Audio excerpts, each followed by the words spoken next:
I'm Chaplain Jacob Scott of the Oregon National Guard. This is the Hope in the Trenches podcast.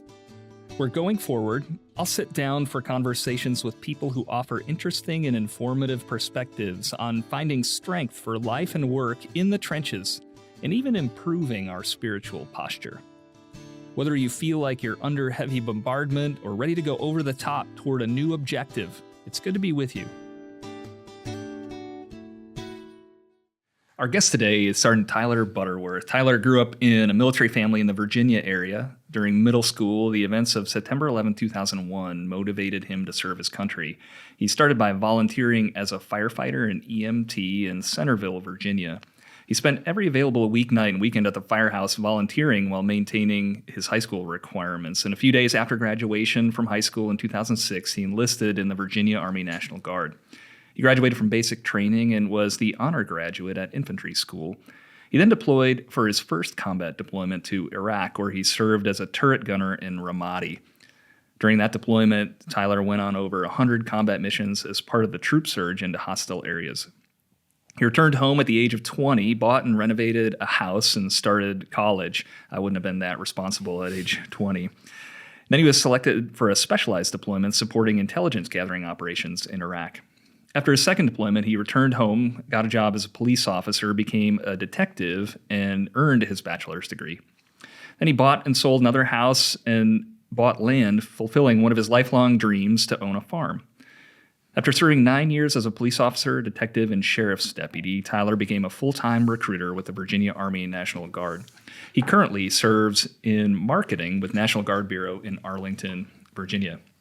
Our co-host today is Command Sergeant Major Lee Smith. Sergeant Major Smith is the Command Senior Enlisted Leader for the Oregon National Guard.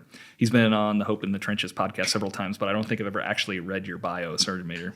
Oh, no. Here we go. Here it is. He's the Senior Enlisted Advisor to the Adjutant General, leading more than 8,100 of Oregon's citizen soldiers and airmen as we respond to any contingency, natural or man-made.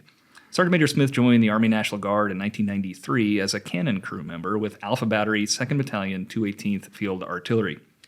He served as a howitzer section chief, gunnery sergeant, chief of a firing battery, and then as a first sergeant of 4 different batteries within 2nd of the 218th. In 2015, he was promoted to command sergeant major of the 2nd of the 218th Field Artillery. In 2018, Sergeant Major Smith became the 82nd Brigade Command Sergeant Major, and he served in that position until 2020 when he became the Oregon Army National Guard Senior Enlisted Leader, or State Command Sergeant Major. He was appointed as the Command Senior Enlisted Leader in 2022. Sergeant Major Smith also has some law enforcement experience in his background, as among other things that he's done. Our producer today is First Sergeant Zach Holden, the Public Affairs Specialist for the Oregon Guard and the 115th Mobile Public Affairs Detachment. I was going to say that he was the only one actually trained to ask questions, but Sergeant Butterworth, you are too, I guess. I am, yes, sir. You are. Sergeant Butterworth, thanks so much for joining us on Hope in the Trenches today. Thanks for having me. So, be honest, what was the first thing you thought when they told you that the chaplain wanted to have you on a podcast? I was ready. I like doing these. Talking to the chaplain doesn't intimidate you at all? No, I've had good experiences with the chaplain. We were talking about before this started the combat chaplain that we had in Virginia. That he would come out to the range with us and spend time out there with all the soldiers, and it's really good. Yeah, and that's the best part about serving as a chaplain. So I'm going to start off with kind of the origin story question. I learned this from former Sergeant Major of the Army Grinston. He said, if we just ask, where are you from? That's like a 1 or 2 word answer. Virginia. Yeah, Virginia, exactly. Okay. But how did you grow up and how did you become interested in serving in the military? So my dad was in the Navy growing up. He was deployed a lot. We grew up in Virginia Beach. Mm-hmm. I always saw him as a good example. He was a good example. He still is for me and my kids too. So when I really knew for sure that I was going to join was September 11th. I was in middle school in chemistry class. Watched the whole thing happen on TV. My dad was at the Pentagon that day. Nothing happened. He was fine. He came home.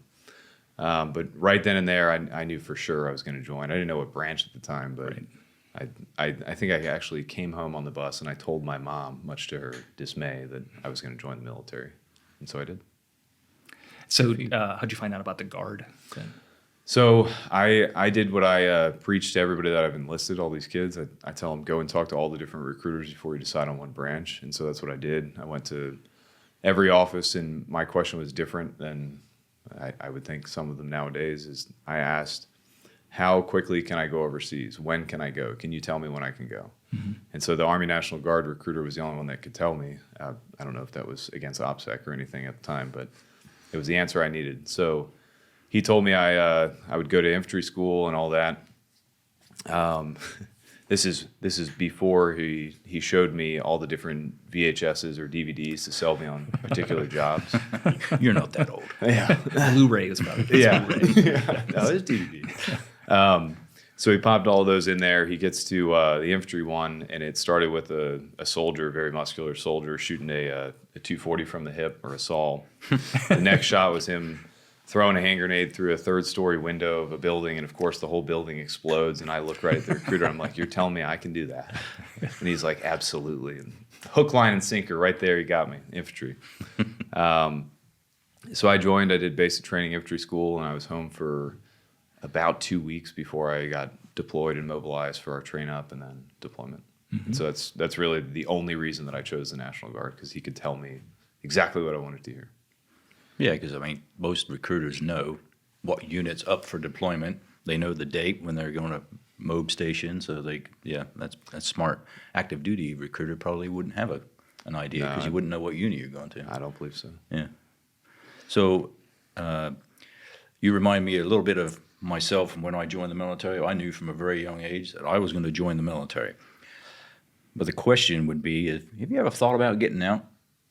I have. I mean, I don't think anybody in the military can say that they've never thought about getting out at some point. There's definitely been some less than desirable times for me where I thought about it, but it always comes back to, is it really that hard? And for me, this has been a very easy job, especially doing it on the traditional side 1 week in a month. I mean, this is great that you get to do something that you're different from your normal job and still get all the benefits from it. So no, I really haven't given it serious thought.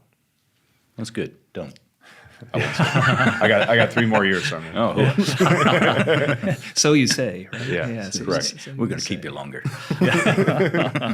Well, I mean, that's for a lot of people too, and yeah, I've thought about getting out at various points throughout my career. So but the reasons that we stay are usually a lot different than the reasons that we initially join. Right. I mean, was there anything for you particularly that that encouraged you to stay, or was there a moment where you thought, I can make a career out of this? So I was standing on a rooftop in Baghdad in the Green Zone for one of my reenlistments, and I think the only reason that I reenlisted at that point was because of the guys I was with, and particularly at my company commander at the time. He's just all around solid guy, but really it's for everybody there. And it was something as simple as him saying, "Hey, you're up for a reenlistment. Do you want to reenlist?" And I think I asked him, like, "Are you going to do the ceremony?" He's like, "Yeah, we can do it on the roof today." I was like, "All right, let's go." Yeah. That was it. It was no more, well, what are the benefits I'm going to get? Am I still going to get this? Right. Can I do this? I didn't know that at the time, but I didn't want to do anything else. I was happy where I was. And so, yeah. Yeah, your teammates, your compadres that you grew up with. Yep, that's ultimately why I stuck around. Yeah, I think I thought about getting out for about 5 years straight. I did 4 try-1s in a row. So, Wow. I mean, that's but it was my friends, it was my teammates. Kept you coming back. Kept you coming back. Yeah, well, Sergeant Major and I go to a lot of retirement ceremonies. We were just at one last night. Yep. But universally, everybody talks just about the people. Yep. And it was Sergeant Major Chris Watts retired yesterday, and he just talked about how meaningful it was for his blood family to meet his Army family and the people that he's served alongside. Absolutely. Yeah. Yep. Was there any disappointment from your father about joining the Army versus the Navy? My mom and my dad have never been, very opinionated about anything in particular. It's always been, as long as you're doing the right thing and you're bettering yourself and, maybe the community and your country, then go for it. Yeah, I think my dad could have cared less what branch I chose. Either way, he was proud of me, so that's all I needed. Maybe that's more of a thing for Army or Marine Corps fathers. Or Yeah. Yeah, probably. I mean, would he have been pleased if I joined the Navy? Probably, but he was happy that I joined the Army. Yeah. nice. Yeah. Good. Well, and I know too, in talking with people, serving in the military can be incredibly meaningful. And you joined, you said, because of September 11th and what happened then. I mean, Sergeant Major and I came in well before that, and definitely things changed after September 11th. So, I mean, first of all, whenever I meet, I mean, people like you and others now, most of the people in our formations joined after September 11th, 2001, but you joined an Army that was at war, already at war. I mean, that's incredibly meaningful. It can be kind of hard sometimes for people to see the purpose and meaning in what they're doing in uniform when it's not driven toward a clear mission like that. What keeps you going, or how do you what's your sense of purpose or the meaning in your service now? I guess it's bigger than just doing the right thing. That's what it always goes back to for me, is doing the right thing. But I feel like it's my duty. I feel like everybody should have this kind of experience, because it's going to make you appreciate everything around you. And it definitely did that for me. Not taking things for granted. I remember coming home from Iraq the first time and just driving on the road and thinking like, wow, we're really lucky here. The colors are so bright. Yeah, we have everything's grass so clean. here. It's great. Yeah. It's not brown. Oh, yeah. There's a piece of trash on the side of the road. Right. Yeah. Exactly. So it's just appreciating what we have here, the opportunities that we're afforded, and I mean that's why I'll stay in and continue to do what I do. I love it. Yeah, and we live in the most incredible country in the world. We do the best. Yeah. Yeah. Okay. So that reminds me of a question I thought we should ask is, while you're deployed, do you recall something that was significant that you learned about yourself or humans in general? That's a great question, Sergeant Major. So I learned that on our first deployment, we were having a really bad time around Christmas in 2007, and we were in the Anbar province. We were at Al Asad Air Base, and we're having a really bad time. Everybody's missing home and everything, and Sure. I realized very quickly that my purpose, not just in the military but in life, is that I can make other people feel really good and turn their kind of spirits around with humor and comedy. And so that's where it all really started for me. Is we had to go down to the motor pool. We thought we were having to go down there to do the layout or something that we didn't want to do. Sure. Right around Christmas, and our platoon leader and platoon sergeant at the time, they suggested the company commander that we put on skits where we get to impersonate people in the company. And so all of the other specialists and sergeants recommended that me being the PV2, I get up there and impersonate the first sergeant and the company commander. And so, I did it, and it was wildly successful for everybody in the company. The first sergeant and the company commander, I don't know how much they enjoyed it. But, right there in that moment, I realized like, hey, we can, by joking around and still doing what we need to do when we need to do it, but you can really raise the spirits and make people feel better just by doing something simple like that. And so that's when I was like, you know what, I'm going to keep doing this. I like it. Good for you. That's a good story. Didn't find yourself painting rocks for the next month? I did have to. I did have to guard the porta potty in the motor pool for a while after that. Yeah, It's I was Well gonna worth say, it though. totally worth it. That's good stuff. Yeah. So then, how did you transition from your career in law enforcement to recruiting? Was that a job that you sought out, or Recruiting? Yeah, because I know we've talked about it at the leadership levels here in Oregon. How do we get our best people to want to become recruiters, so that we're putting a good face forward for our organization, Right. and yeah, we're being very deliberate about who we're putting in those jobs. How did you become a recruiter? So for me, it was, I guess it's kind of different. I became a recruiter because I wanted a safer, steadier kind of job and make more money, and so I did. It all kind of happened for me. We were doing a search warrant with the ATF. We were doing like a gun buyback program as a detective, and so we were doing a search warrant. I was standing with an ATF or an FBI agent at the back of this house. The other people were going in the front. And I told whoever it was, FBI, ATF, I'm like, hey, don't say anything until the guy comes out the back door. We want him to jump the fence, and then we can effect the arrest. And so what does he do when the back door slides open? Police, don't move. And so then the guy sees us and then starts jumping fences. Well, I'm keeping up with him. He's got a gun in his hand. I have my gun in my hand. And I'm right with him. I jump the last fence, and I land, and I don't hear anything. I don't hear anything, and I don't see anything. And so in that moment, I realized, like, I could be dead right now. Like, this could be it. Mm-hmm. And my son was, I think, 6 months old at the time at home. And so in that moment, I'm like, you know what? I need to be done with this. I need to move on to something else to where it's a little bit more stable, a little bit safer. And so that's honestly the only reason that I became a recruiter. It's just for my family, for myself, and it's been great. I mean, one of the easiest jobs I've ever had. Why do you think it was easy for you? Because I wanted to be here. I wanted to do well with the job because I knew if I did well with the job, I would be left alone. I would be allowed to do. That's always the question. That's a smart soldier right there. It's always the question from the highest levels is, what do we need to do to incentivize our people to do a better job? And that all comes down to the individual. But for me, it was, I want to do the job my way and achieve the mission.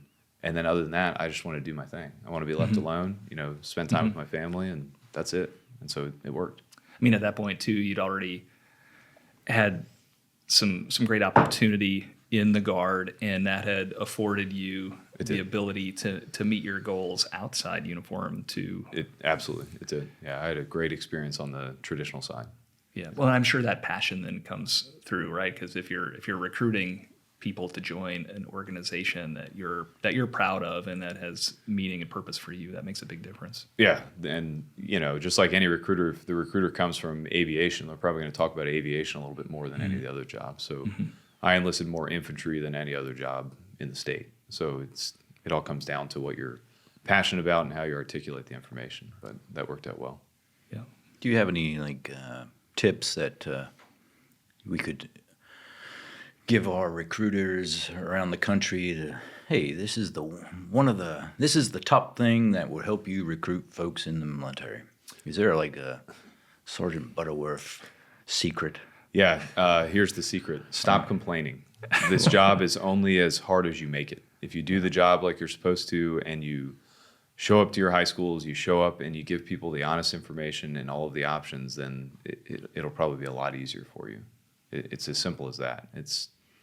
If you use the resources that are available to you, if you show the public what we actually do and can articulate that without sounding like a used car salesman, then it'll probably work well. Cool. We're going to have a house for you here in Oregon. I've already canceled your flight home. So right, sorry. I'll give you my wife's phone number. All right, I changed my mind. So now I haven't seen recent data, but within the last couple of years, I learned that nearly 80% of soldiers have a family member who served or is currently serving. I mean, that's true for you. That was true for me as well. It was actually an aunt and another uncle who encouraged me to join the military. So the Army becomes something of a family business, or negatively, I've heard people label it like a warrior caste. Right, these are the people that go serve in uniform. How do you reach families who maybe don't have someone currently serving? And what do you tell a parent who might be reluctant to let their son or daughter join the military? It's more so for me getting the information first. I want to learn why they're reluctant. What is their reason for being reluctant? Is it that there are a lot of assumptions about the military and how we are, or the jobs that we afford specific groups of people, which obviously we all know here. Anybody can do any job, but that's not how everybody thinks. I'll give you an example of that. The Hispanic or Latino community, they think that if they only have a green card, at least in the area that I recruited, that they are only eligible for combat arms jobs. That's totally false. Right. But if you don't know what the problem is, you can't give the solution to fix it. And so once you realize that, what the problem is, now all I have to do is give that information and say, no, the only thing that determines what job you can do is your ASVAB score. So I don't care what your citizenship status is. As long as you meet the minimums to actually join, then you can do any job that you qualify for. None of that matters. So get the information first. That way you can find out what the solution is. How do you go about getting that information? How do you discover that within that community that was a big problem with what they thought they could do, and versus other micro communities or macro communities also? But how do you go about seeking the answers that you don't know? You should immerse yourself in that community. If you're the recruiter assigned there, you should be going to the markets, the farmers markets, the laundromats, all these different places where different people are, and you should learn what they think about it. See their reaction to the uniform, see their reaction to what we offer, and that's really how you're going to identify the problems. Yeah, that's probably, I think, why we feel like the best recruiters are the people that already have relationships with potential recruits, right? So somebody who's already serving, already in uniform, and so if we give them a meaningful experience, then they'll tell their friends about the military. Absolutely. Yeah. Referrals are huge. If you have a good relationship with the people and you continue that relationship throughout their time in the military and even after, then you're probably going to keep getting referrals from it as a recruiter. Mm-hmm. Mm-hmm. Do you make an effort to keep up with the recruits that you brought in once they've gone to basic and AIT and come back and join their units? I do. I can tell you my whole timeline real quick of how I enlist someone. So give them a practice test, give them a printout of all the jobs they qualify for. Then I give them time to look at it. I give them a date and time, like, hey, by Friday, let me know what jobs you're actually interested in. Give me your top 3. Then once they give me that, then I'm going to be like, okay, this is why I would do this job, this is why I would do this job, and this is why I wouldn't do this job. I'll give them my opinion. Once they decide on it, once they enlist, I'm going to brief their family and them on their enlistment timeline, the experience, the recruit sustainment program. From there, they'll go to basic training, starting usually in like week 3 of basic training. They're going to get their cell phones on Sundays. They'll be able to communicate back home. I tell them, call your mom first or your dad or your family, but I want you to call me at least every other week or so on Sundays for no more than 5 minutes. I just want to see how you're doing. I want to know what the hardest thing is for you that week and what the easiest thing was for you that week. Because as a recruiter, I'm going to use that for advertising and marketing purposes, and because I actually care about the soldier. From there, I always do a FaceTime communication, because then I'm able to actually see the soldier, see how they're doing, and they can see me. They can see that I'm actually pleased with what they're doing. And I continue that all throughout their training. When they finish, when they come home, I try to meet with them at their first RSP drill back. And then when they're at their unit, I try my best to go to an annual training or something, even for a couple of days, just so I can see everybody that I've enlisted and continue that relationship. I mean, I'll go as far as calling a police department or a fire department where I have a connection there and being like, hey, I have this really solid medic that I enlisted, is there any chance that he could get a sit-down interview with the fire chief, because they're trying to get a job? And 2 guys have gotten jobs that way, so. Yeah, that's cool. Well, I think one reason people become dissatisfied with the military is maybe that feeling like I'm just a number. But here's a great example. I mean, an individualized approach, treating each person that we bring in like a person. I mean, it's how we should. These are the people are our greatest asset, so we should treat them that way. Yeah, I might actually push back on you a little bit. I don't like that phrase that people are an asset. That's true. Yeah. So I was trying to tweak that language. Yeah. Right. I mean, our organization is our people. People are more important than hardware. Right. And putting people first. So yeah, I was pushed back when I cringe a little bit when I hear someone say that people are an asset. Yeah. Right. Yeah. Cut that out. Have you noticed a difference? I imagine not all recruiters are taking the same approach you are. So, your efforts obviously show, dedication to the individuals that you recruit and bring into the organization. But have you seen other recruiters that maybe don't follow the same approach, and the satisfaction of the service member, or just their satisfaction with the organization between the two? Like, have you noticed tangible, positive effects? I mean, I will never talk badly about another branch or another recruiter. Everybody does something differently in their own way. As long as they're successful, they're successful. But for me, it's more than just fulfilling the mission and all that. It's more about being a good person. If I can be a good person and treat them like a person and not just a number or an asset, like I previously said, redact that. Then that's it. I mean, it's more so about treating them the way that I want to be treated and treating them right. That's It's that simple. I never really compare myself to other branches or other recruiters or anything like that. There are recruiters that are, making mission way faster than me or being that much more successful, and I commend them for that.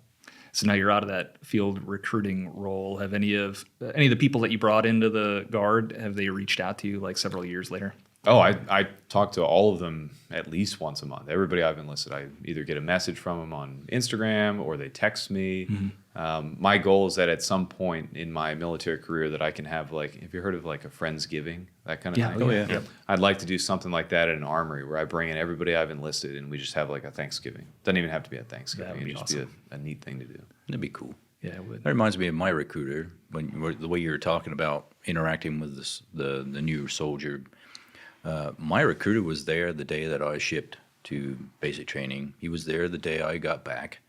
This is, 500 years ago, but Before cell phones. Yeah. Yep, and before cell phones. But that interaction, of course, at the time I didn't realize how cool that is. But now, I mean, that's cool. That he obviously cared that I went off It's something. and did a good job, and he was there when I got back and welcomed me home. That's pretty cool. Yeah, I like I said, I commend any recruiter that does that, regardless of the branch. I think it's just if you have that connection and you're carrying it through all the way to the end, then that's the way to do it. Okay. So recruiting can be a very stressful job. It can. Position, especially with the strength shortfalls that we have across the military. So I want to kind of shift gears in the conversation a little bit to talk about what you have done throughout your career, and interested to know too if it's changed throughout your career. Like how do you stay resilient? Now, I mean, physical fitness is an important part of serving the military and law enforcement too. And there's been a lot of attention drawn to the fact that Americans overall are less physically fit than we've ever been before. And that presents monumental challenges for recruiting. It's not just physical fitness. I've seen multiple references to what people are calling a mental health crisis in the U.S. So can you talk about how you, throughout your career and maybe especially the last few years and even now as your new position has you traveling a lot, what are the types of things that you do to stay fit, to stay sharp, to handle stress and stay resilient? For me, my number one answer is my family. I always try to prioritize the amount of time that I spend with my family and my kids. I try to teach them the same values that I was taught, and maybe some of the stuff that I like. I think are important now. With that, with exercise, I have two things. I want to pass the ACFT, and I don't want to have a dad bod. So that's why I work out. I like to feel safe, knowing that I can defend myself, defend my family, and you're not going to do that if you're not in shape. As far as being resilient, it all comes down to there's so much information out there on the internet nowadays. And I would say 90% of that information that you see on the internet, the news and all that is negative. Everything is negative. Everything has some kind of like bad spin on it. Do you feel good when you hear some negative news on the internet? Oh, it's awful. Yeah. No, it doesn't make you feel good. You don't be like, man, I'm glad I watched that. Or if it makes you angry, right? Exactly. Yeah. So I just try to be the opposite.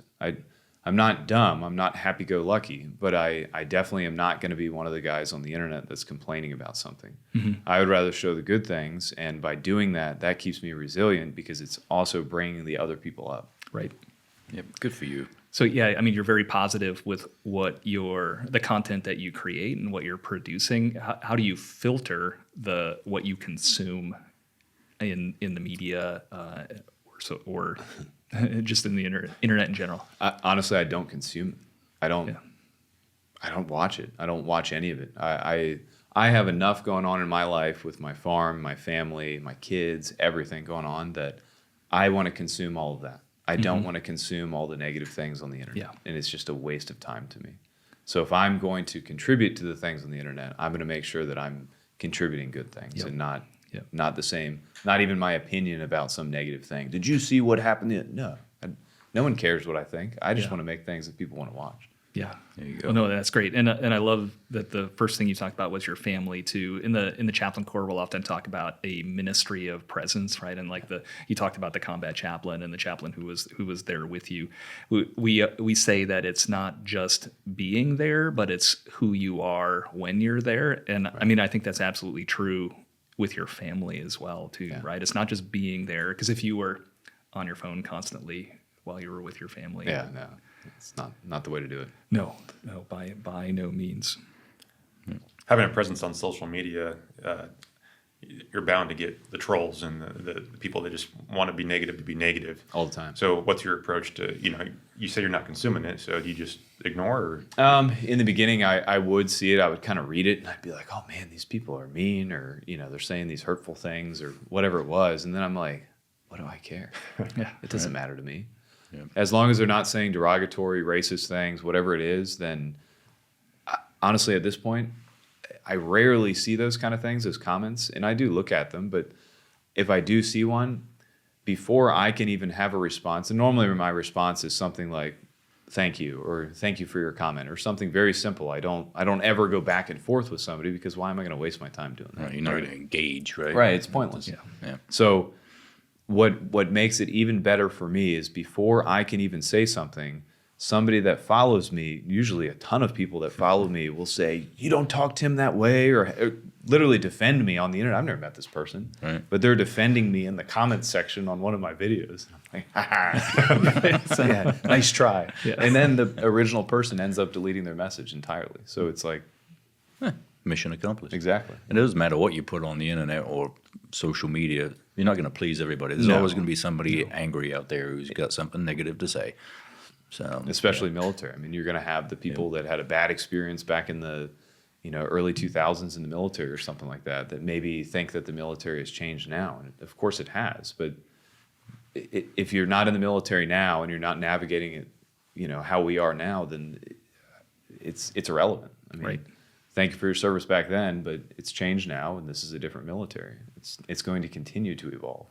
So 100%. So what is ASMR?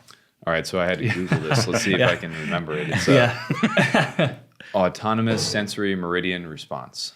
It's some weird thing that I found on the internet of people that like click and make all these mouth sounds and all that. So it helps people sleep. It makes them relaxed. It's something to do with your ears, but mainly it's just people whispering, and it's really weird. So you're creeping me out, right? Oh yeah, honestly, it creeps me out too. Yep. Okay. That's about my extent of my knowledge on that. Yeah, well, so you subject. just produced that content. Well, I mean, so how did you started using social media? You started using it effectively as a recruiter. I did, yeah. And then in your on your personal social media presence, you started producing a lot of positive content too. How did you get into producing that type of content, and what was that growth or evolution like? So I'm married, and when my wife tells me to do something or asks me to do something, I'm going to do it, right? Yeah. There's no point in saying, "No, I don't want to do that." I'm just going to do it. It's easier that way. Sure. So I was at a state fair in Washington State, helping them with recruiting and doing some training and all kinds of stuff like that. And my wife texted me. I think I had like 30,000 followers on Instagram at the time. She texted me some video of a car dealership that had done this video of a girl flicking a car and saying Mercedes or whatever. And she sends me this, and she's like, "You should do this with a military vehicle." And I'm just like I said, I was like, "Yes, ma'am, I'll do it." So I did. There's a Humvee sitting there. There's a highly capable private sitting there, and I'm like, "Here's my phone. I want you to record it this way. We're just going to record it similar to how they recorded this video, and then I'm going to edit it all together, and we'll throw it out there and see if people like it." And people liked it.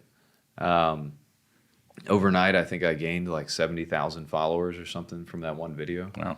And it just kept going, and people thought it was funny because of this is some car model who's mildly attractive female, and she's doing her thing with this ASMR. I knew nothing about ASMR. I'm like, why is she whispering? It makes no sense. So she's doing that, and I'm doing the same kind of thing, but I am a military member. with a utility vehicle, very like, different response. And so people saw that and they realized like, wow, this is hilarious because it's the two extremes. Right. Yeah. And so I'm like, all right, I'll keep doing this. We have a lot of vehicles in the military. Just keep doing it. I don't know, maybe it resonates with other service members, but guess the vehicle by the sound, and the LMTV fires up, and I mean, I can, yeah, right. I can feel it, I can smell it. Oh yeah, yeah. Yep. Do you feel like you've gotten any specific recruits coming in because they saw you online and like? Yes. Yeah. Yes. A lot. I get a lot of messages. I get probably 10 random messages regarding that about joining the military about every day, I would say. I've enlisted people myself directly from social media. Probably 90% of my enlistments came from social media when I was a recruiter. And I would always ask them like, what like got your attention? What video did you see first? And they'll tell me, and it's always something different. It's never the exact same video. So it's interesting. That's cool. Any other particularly meaningful feedback you've received from followers or people that have enjoyed your content? Probably the most meaningful messages I get from people are the ones that are saying that there's quite a few people that send me messages that say that when they're getting their chemo treatments or something really bad is going on in their life, they send me a message and they say that, I was depressed, I was, getting chemo, and I started watching your videos and it made me feel a lot better. And so after I started getting those kind of messages, I'm like, I could care less about any of the other stuff. I mean, sure, it's great if people join the military as a result of these videos, but that's so much more meaningful. Yeah, that's powerful stuff. That they can feel better just by watching a 30-second funny video of me flicking a military vehicle or doing whatever it is I'm doing in these videos. That's worth it. Yeah, all day for me.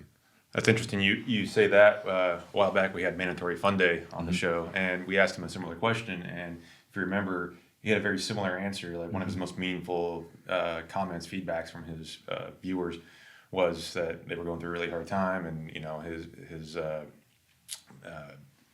content gave them a smile. Yeah. And so obviously you both Mandatory Fun Day and yourself, military background. Do you think there's a commonality between the hardships that we in the military go through and are able to bring that even kind of subconsciously to the content you create? I think so. I think our experiences in the military definitely shape how we put things out, and I don't know, we're able to articulate things differently because we've done it. We've experienced hardship in the military, and then we can put that stuff out there, and maybe people can see their situation in their life similar to how it was when it was a hard time for us. And so they kind of, I don't know the right word, reflect with us that way. I've heard a lot of people refer to their military experience as the best, worst time they ever had, right? Because, I mean, there's a lot, right? There's a lot of stuff that we do that's it's not fun, right? And it's definitely not easy. But the relationships that we form and the purpose for which we serve and what it provides, absolutely, definitely make it the best time. Yeah. When you look back, you say, like, yeah, that really sucked at the time, but I did that, I accomplished that. Yeah. Now it's a cool story. It helps you build who you are and creates memories. It's awesome. It's a great experience. I mean, yeah, so I've already noticed a little bit of a shift in the social media content that's coming out from National Guard Bureau, and it. I know with a lot of what you, the content that you produce. Was that? I didn't intend that in a derogatory way. No, I don't think it was bad. Yeah. It's just he started smiling, he looked at me, I started smiling. I think we just shared a moment. I don't know. we did. Sorry. Yeah. I'll take a picture. Yeah, right. Well, there's definitely an authenticity to it, and so how do you balance that, giving people an authentic perspective on what serving in the military is like versus being deliberate in how you create that content? It all comes down to being a person first.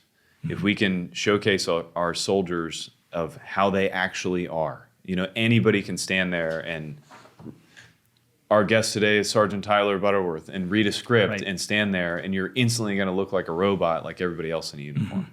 Whereas if you actually talk to a soldier and learn about them, where they grew up, what their family does, what their parents do, all these kind of things. And then we don't need to talk about the military 24/7. If we're the National Guard, then we're 1 week in a month and 2 weeks in the summer, plus any, deployments. So why not talk about our civilian jobs? Why not talk about our family? Why not talk about the community we live in? That's the whole idea here, especially for the National Guard. So that is my main goal with the Army National Guard marketing and advertising, is that we really focus on our people and we highlight our people. We have so many incredible people in this organization that are artists, are musicians, have incredible jobs, are rocket scientists or rocket surgeons or whatever they do. So why not highlight those people in addition to their military stuff? So and that's the whole idea. By doing that, we're going to relate to everyone, not just in the military, but also in the civilian world. Yeah. I don't know if that answered the question. I kind of just went on a rant.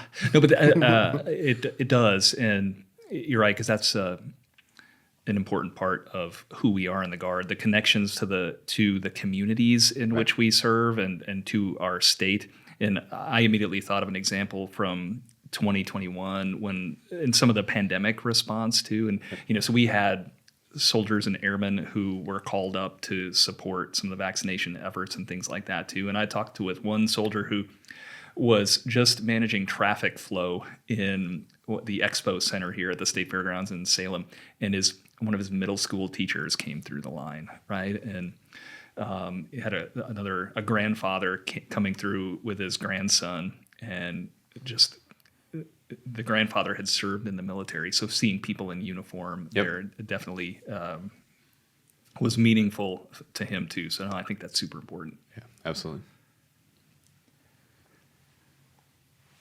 So awkward pause. Awkward pause. That's what we're trying to prevent. Yeah. We can edit that out. And reset. Yeah. So full disclosure, I get this question from a podcast that I used to listen to quite a bit called the Eagle Nation podcast. But what's something that a leader has taught you that has helped guide you throughout your career? Or have you had any particular mentors along the way? And what did that relationship mean to you? I had a squad leader. This isn't a hard question. I had a squad leader in Iraq the first time, 2007. His name was Staff Sergeant Jim Sparks. And he always had a good attitude. Always. Like, we could be going on a mission where every route was black and there's a high chance that we're going to get hit by IEDs. And he's like, let's go do it. I'm going to have a good attitude. You meet this guy and he's kind of one of those people where you meet him and it's like there's so much energy coming from him. Instead of just going, hi, nice to meet you, he's like, hi, I'm Jim Sparks. Nice to meet you. Just super excited, super nice guy.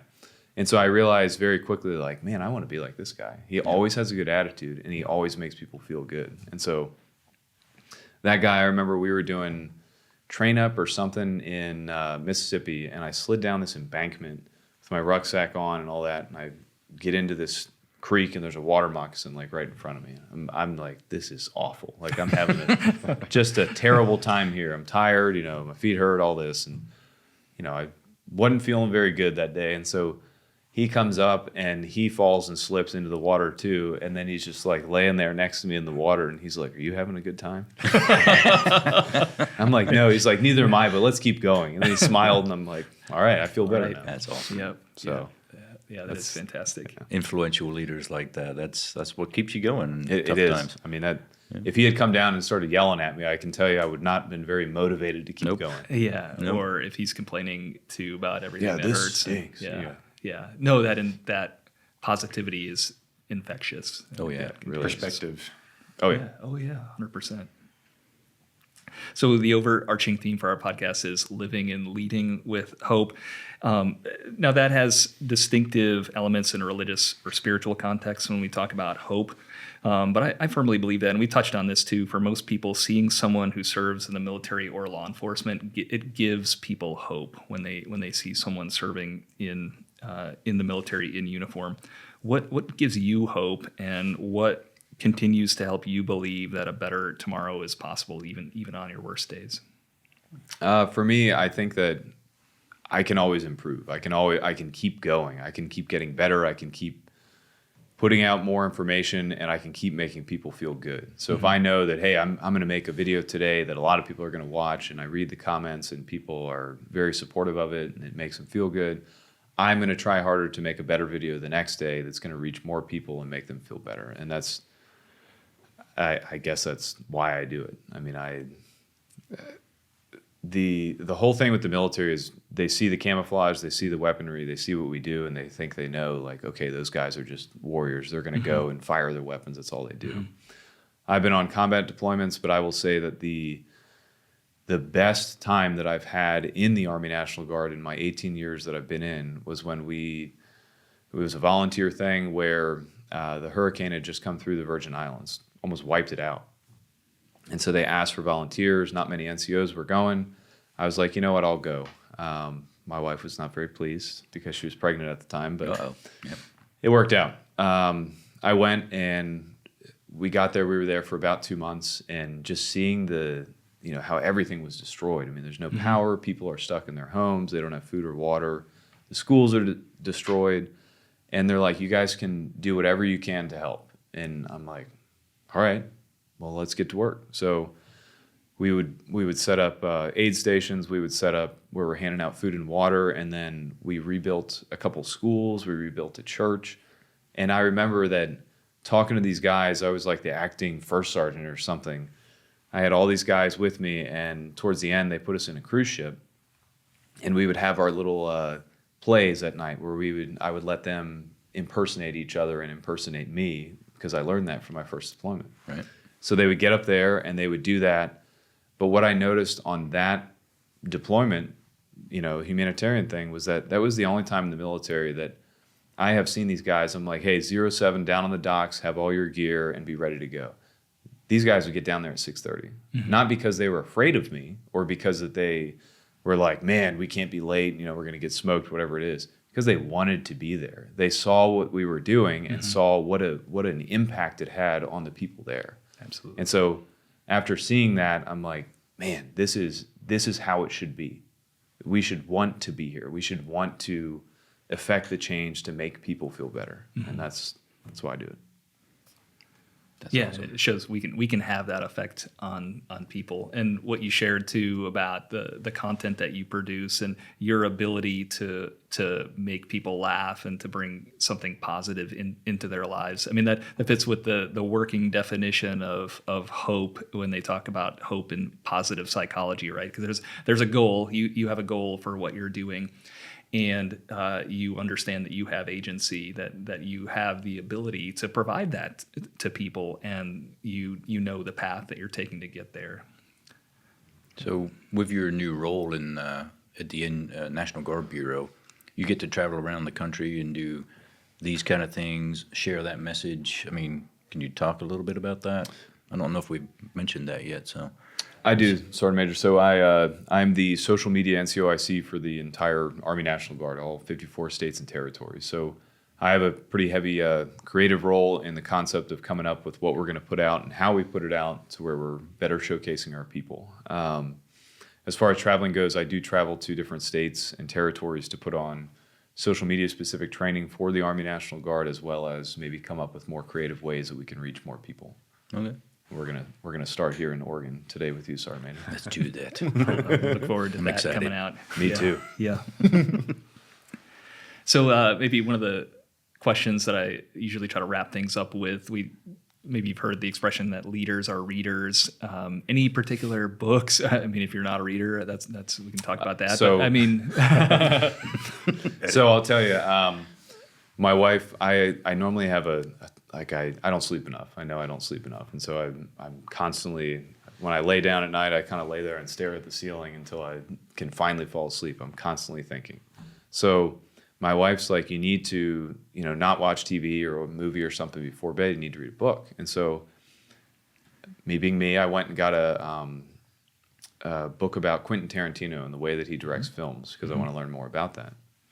I read it, I don't know, a chapter or two of it, and it was just, I had the effect, and it made me go to sleep. So then I got a Jack Reacher novel, and I started reading those, and those are pretty good. It's more engaging kind of story, and it's fictional. But as far as like the How to Be a Better Leader or these kind of books. I don't think I've ever read a book like that. There's so much information out there. Everything that I've learned how to do, for the most part, I've learned from YouTube or the internet. I finished my whole basement. I built a barn. I've learned how to have a horse farm and all that from YouTube. I watch a video and then go do it. And that's why reading books, I'm not saying anything about people that read books. My wife is like, I'm really proud of you for reading a book. I'm like, look, I'm a big boy. I read a whole book. So it's just not my thing. I would rather research something like, hey, I want to learn this editing technique. I'm going to watch a 10-minute video, and then I'm going to go and execute it. I'm going to put it into practice. And that's how I learn. Well, people also consume information in different ways. I mean, Absolutely. People that read, 100%. whether it's visual or just experiential. I mean, Right. Myself, I'm visual. I have to watch YouTube or Same. Yeah. Yeah, I can't sit down and read a book. I just can't. I'm kind of like you. I constantly have to have be to- doing something. Exactly. But I'll put my earbuds in and listen to a book. I Also, do that very frequently. audiobooks all day long. Yeah. They're good. But because like you said there, for Sarn, some folks learn different ways, and sitting there reading a book I just think that sounds horrible to me. But to Chaplain Yeah. Scott, you're obviously a man of I'm a book books. guy. You Yeah, like to yeah. read books, and that works for you. What works for me doesn't work for you. So that's the beauty of human beings, I think. Yep, you know? absolutely. And we're on the record here as saying if you listen to an audiobook, you can tell people that you read the book. Oh, you can? Is it a Okay, thing? yeah, Is no, that I a read thing? books. It's scientifically proven. I'm a book reader, folks. look at that. Well, How many books have you read? And you touched on two different, I think, two important things too. The when you watch those videos on YouTube, you're learning a skill, but you're also a very creative person, and so reading or looking at things that are kind of outside the purview or different than what you're trying to do can fuel creativity in your chosen field. So Yeah, I try to, when I go to sleep, if I hadn't learned something new that day, then I'm gonna stay awake until I learn something new. If that means that I'm gonna watch a 5-minute video and be like, all right, good, I got something new for today, then that's it. I always try to learn something new every day. yeah, that's a great approach. Yeah, it is. Sergeant Major, first on any other question? I got one more, but I'll see if you guys have any questions. Fire at will. Jeff. Floor is yours.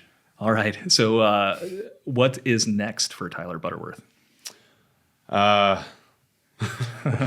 Probably drink some water. No, I'm just kidding. Can't help myself. Let's start with, are you going to stay past 20 years? Yes, because my ETS is at 21 years. So. But I don't know yet. I have a 3-year stint at NGB in National Guard marketing. I'll do that for the 3 years. My ETS date is in 2027. It all depends on my family at the time. We've been talking about the idea of buying more land somewhere else in the country, maybe Texas, or kind of experience more. I want the kids to travel more and see different things instead of just being in one area. So for me, it always goes back to the family. If I become an actor or I become a television, whatever it is that I end up doing, it's always that will always be the focus for me. And so that is one of my goals, is to get into movies, television, acting. I've thought about doing stand-up, although that for some reason that is the one thing that really intimidates me. Okay. Yeah. So we'll see. But I also want to do it because I think it would be very challenging. Yeah. Yeah. Well, I think you probably learn a little bit about yourself. as Oh, well. yeah. Yep. Standing in front of a bunch of people that don't laugh Right. when you make a joke. Exactly. Yeah. That's why I'm going to drive to a remote location where no one knows who I am. Shave my mustache off and then go In the in. middle of Arkansas. Hi, I'm Kyle. I was going to say, Sergeant Major, I have jokes that fall flat every Sunday when I'm preaching. Yeah. Oh, do you? Okay. I just bring out the dad jokes. That's all Yeah. I do. It works every time. All right. Well, hey, Sergeant Butterworth, thanks so much for spending some time with us today, and God bless you and your family and the rest of your time in the military and as you pursue those passions outside the military too. Well, thank you so much for having me. Been a pleasure. Thanks for coming. All right.